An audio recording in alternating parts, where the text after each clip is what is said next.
મીડિયાના માધ્યમથી હું કહું, તમારી ચેકિંગની ગાડીઓ નો મોકલતા, નકર અત્યારે જ્યાં જે પરિસ્થિતિ છે ને જીએબી ની, એવી પરિસ્થિતિ ગુંદાડામાં થાય.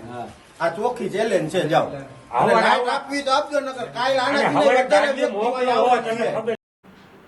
સાહેબ, કાન ખોલીને સાંભળી લો. હવે અમારા ગામમાં લાઈટ ગઈ ને તો તમારી ઓફિસમાં આત્મવિલોપન કરીશ. આ શબ્દો છે ગોંડલ તાલુકાના ગુંડાળા ગામના ગ્રામજનના. આ શબ્દોએ વીજ તંત્રની કામગીરી સામે અનેક સવાલ ઊભા કર્યા છે. વરસાદ બાદ કલાકો સુધી અંધારપટમાં ધકાયેલા ગ્રામજનોએ આખરે પોતાનો આક્રોશ પીજીવીસીએલ કચેરી સુધી પહોંચાડી દીધો છે. શું છે સમગ્ર મામલો, આવો વિગતે વાત કરીએ આ અહેવાલમાં. નમસ્કાર, હું છું આસિફ કાદરી અને સ્વમાન સાથે તમારું સ્વાગત છે.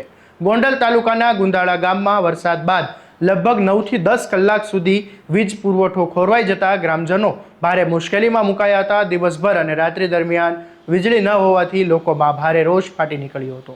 વારંવાર વીજ કાપથી કંટાળેલા ગ્રામજનો આખરે અંકુરભાઈ બાલધાની આગેવાનીમાં ગોંડલ પીજીવીસીએલ કચેરીએ પહોંચી ગયા હતા અને મોટી સંખ્યામાં લોકો એકત્ર થઈને કચેરી ખાતે ભારે હોબાળો અને ઉગ્ર રજૂઆત જોવા મળી હતી. આ દરમિયાન કેટલાક ગ્રામજનોએ અધિકારીઓ સામે કડક શબ્દોમાં નારાજગી વ્યક્ત કરી હતી. ગ્રામજનોએ તો સ્પષ્ટ ચમકી આપતા જણાવ્યું હતું કે હવે અમારા ગામમાં ફરીવાર જો લાઇટ જશે તો મેં તમારી ઓફિસમાં આત્મવિલોપન કરીશું.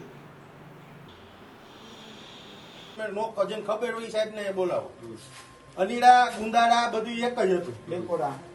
ગુંદાડા હેરાન થવાનું ચાલુ કર્યું ને એટલે ત્યાંથી હુક લઈ ગયો, એટલે હુક લઈ ગયો ને એટલે ત્યાંથી એને વેજા ગામથી આપી દીધું.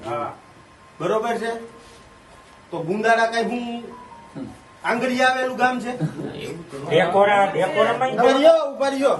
ગુંદાડા આંગળીએથી ગામ આવેલું, આંગળી ભેગું આમ પકડીને એવું જ ગામ. હવે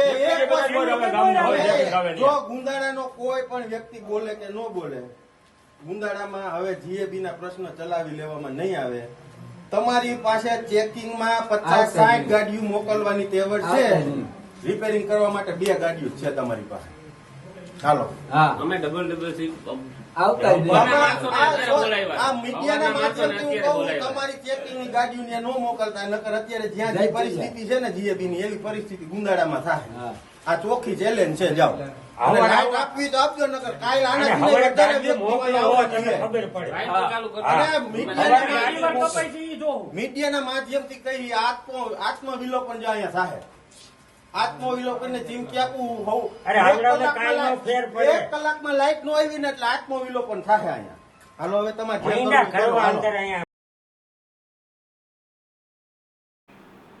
ગામ લોકોનો આરોપ છે કે દર વર્ષે પ્રી મોન્સૂનની કામગીરીના મોટા દાવા કરવામાં આવે છે, પરંતુ થોડો વરસાદ પડતા જ વીજ પુરવઠો કલાકો સુધી ખોરવાઈ જાય છે, જેના કારણે ખેતી, વેપાર અને સામાન્ય જનજીવન પર ગંભીર અસરો પડે છે.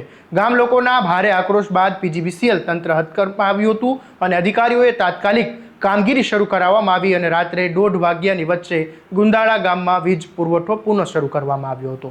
અંકુર બાલદિયાએ આ મામલે શું કહ્યું એ સાંભળી લો.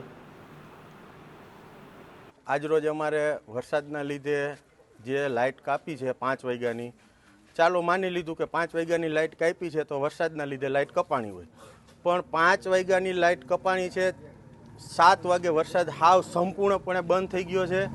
તેમ છતાં 40 થી 45 ફોન 9 વાગ્યાથી કર્યો તો 40 થી 45 ફોન જીએબીમાં કર્યા, એક ફોન પણ રિસીવ નથી થયો કે એંગેજ જ ફોન આવતો હતો. આ જીએબી વાળા કોઈ દિવસ પૂરતો ન્યાય આપતા નથી અને આની આ પરિસ્થિતિ જો રહી તો આવતીકાલે ગોંડલના જીએબીએ ભુણાવા સબસ્ટેશનની ઓફિસે આત્મવિલોપનની ચીમકી ઉપચારશું. અમે કેટલા વાગ્યાની લાઇટ વહી ગઈ હતી? 5 વાગ્યાની સાહેબ લાઇટ વહી ગઈ હતી અને કેટલા અનહદ ફોન કરેલા પણ કોઈ ફોનનો જવાબ આપેલો નથી. અત્યારે અધિકારી સાથે વાતચીત કરી શું જવાબ મળ્યો? અધિકારી સાથે વાતચીત કરવાથી ખાલી થઈ જાય એની વાત કરી છે સાહેબ, કોઈ સંતોષકારક જવાબ મળેલ નથી. તમારી માંગ નહીં સંતોષાય શું કરશો? અમારી માંગ નહીં સંતોષાય તો આનાથી પણ વધારે માણસો અમે અહીંયા ભેગા કરશું અને હું આત્મવિલોપનની ચીમકી આપું છું. વીજ પુરવઠો ફરી શરૂ થતાં ગામ લોકોએ રાહતનો શ્વાસ લીધો હતો, પરંતુ તંત્રને ચેતવણી આપી છે કે આવી સ્થિતિ ફરી સર્જાશે તો ઉગ્ર આંદોલન કરવામાં આવશે. હાલ સમગ્ર ઘટનાએ પીજીવીસીએલની પ્રી મોન્સૂન તૈયારીઓ અને વીજ વ્યવસ્થાની કાર્યક્ષમતા સામે ગંભીર સવાલો ઊભા કર્યા છે.